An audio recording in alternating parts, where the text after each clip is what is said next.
अब देखिए बेटा, हमारे पास दूसरा प्रश्न आया। प्रश्न क्या आया? x माइनस 2 इज इक्वल 5 ना। अब इसको हमें सरल करना है। देखो बहुत इजी प्रश्न है ये बेसिक है। अगर इनको अच्छे से समझ लोगे तो बड़े क्वेश्चन को सरल करने में आपको आसानी है। समझ में आया ना। और मैं यहाँ पर हर एक तरह के प्रश्नों को सरल करके आपको बताऊंगा, ठीक है? तो ध्यान दीजिए। अब यहाँ पर अगर चर देखा जाए तो क्या है बेटा? x, लेकिन अचर क्या है? 2, और 2 यहाँ किस रूप में है? तो इसका जब पक्षांतर करेंगे, पक्षांतर का मतलब बराबर के दूसरी तरफ ले जाएंगे, तो माइनस की जगह क्या होगा? क्या होगा बेटा? तो यहाँ क्या आएगा? x बराबर 5 प्लस 2। 5 में 2 जोड़ दिए, कितना आया बेटा? 7। x के बराबर कितना आ गया? 7। समझ में आया?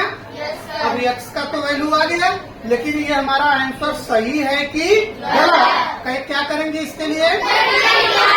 उत्तर की जांच। तो यहाँ हम लिखेंगे उत्तर की जांच। उत्तर की जांच में प्रश्न जो है उसको वैसे ही उतार लेंगे। यहाँ हो गया x माइनस 2 बराबर 5। तो x की वैल्यू आपने कितना निकाला बेटा? 7 माइनस 2 बराबर 5। अब 7 में से 2 घट गया बेटा, तो यहाँ कितना बचा? 5 बराबर 5। दोनों पक्ष बराबर आ गए बेटा। इसका मतलब हमारा उत्तर सही है, ठीक है? अब आपके पास अभी इसके पहले जितने प्रश्न पढ़े उनसे एकदम बिल्कुल अलग हट कर गया है। देखो ये छोटे छोटे कॉन्सेप्ट जो है ना, आपको बड़े प्रश्नों को सरल करने में मदद करेंगे। अभी हम छोटे छोटे टॉपिक क्यों पकड़ रहे हैं? ताकि आपको नियम अच्छे से समझ में आ जाए। आई बात सुन में? तो अब एक चीज देखो, अभी तक हम देख रहे थे x के साथ प्लस माइनस होते थे या तो x के साथ कोई दूसरे पद जुड़े होते थे, लेकिन अब ये थोड़ा बिल्कुल अलग आया। अलग क्या आया? x के बटे 5 बराबर कितना दिया? 12।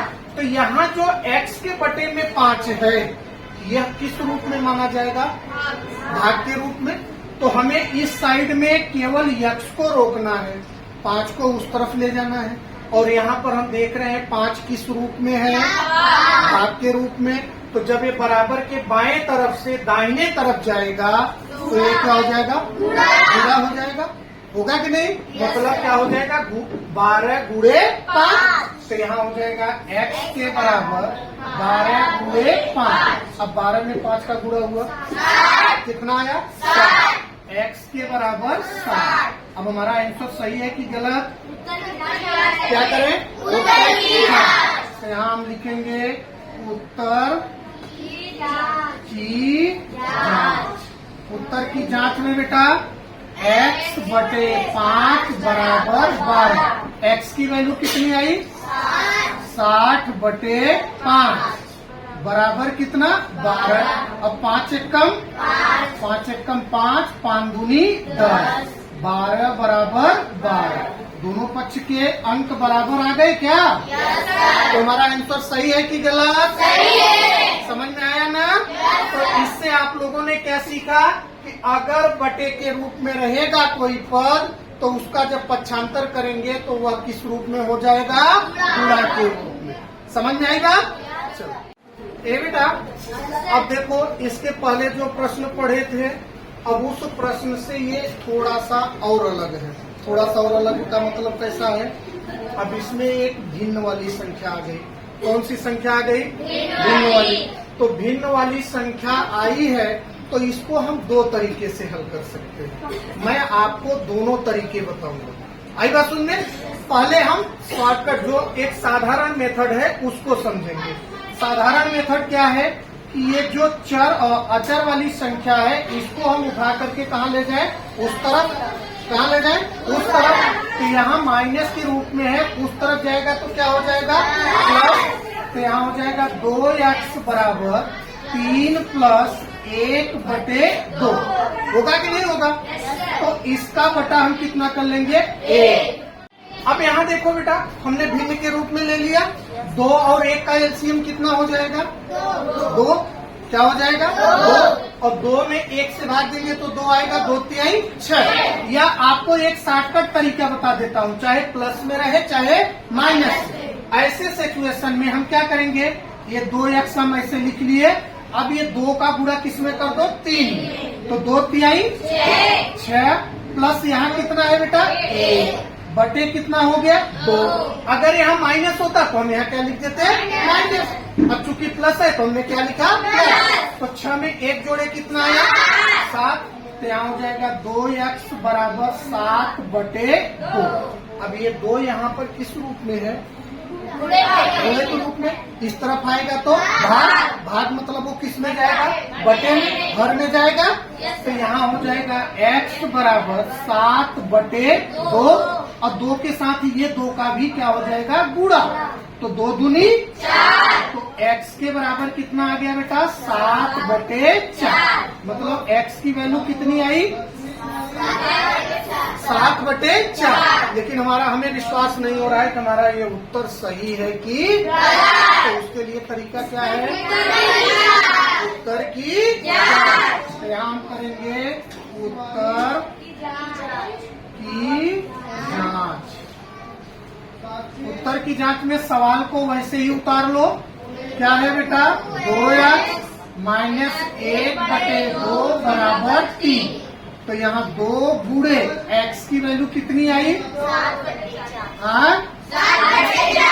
माइनस 1 बटे 2 बराबर कितना बेटा 3। 2 एक कम 2 दूनी, अब यहाँ क्या बचा 7 एक कम बटे 2 माइनस 1 बटे 2 बराबर 3। दोनों के हर समान है तो अंश आपस में घट जाएंगे। तो 7 में से 1 घटा बेटा 6 बटे 2 बराबर 3।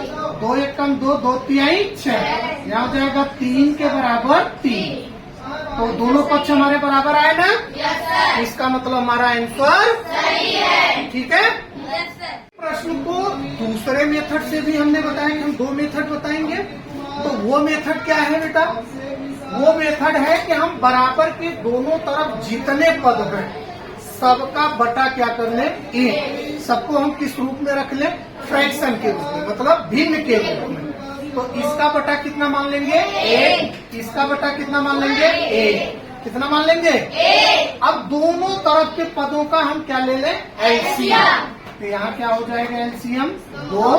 अब 2 में 1 से भाग देंगे तो 2 बार, और 2 का गुणा 2 में होगा 2 दूनी 4x माइनस कितना बेटा 2 एक कम 2 और 1 एक कम 1 बराबर 2 एक कम 2, 2 तिहाई 6। और ये 2 क्या हो गया कट गया। क्यों कटा, क्योंकि जब हम समीकरण के दोनों पक्षों से एलसीएम लेते हैं और समीकरण को हम जब संतुलित कर लेते हैं तो हर की कोई वैल्यू नहीं होती है। तो ये हर क्या हो गया कट गया। तो अब आपके पास क्या बचा बेटा 4x माइनस 1 बराबर 6। अब जैसे पुराना नियम था उसी नियम से कर लेंगे। ये माइनस 1 है उस तरफ जाएगा, तो यहाँ हो जाएगा 4x बराबर 6 प्लस 1, 6 में 1 जोड़ देंगे 7, तो 4x बराबर आया 7 और x के बराबर आया 7 बटे 4। क्यों 7 बटे 4 हुआ बेटा, क्योंकि 4 यहाँ x के साथ किस रूप में था गुणा के रूप में, और उस तरफ गया तो भाग के रूप में, मतलब बटे में। तो x के बराबर आपके पास कितना आ गया बेटा 7 बटे 4। कोई दिक्कत समझ में आया।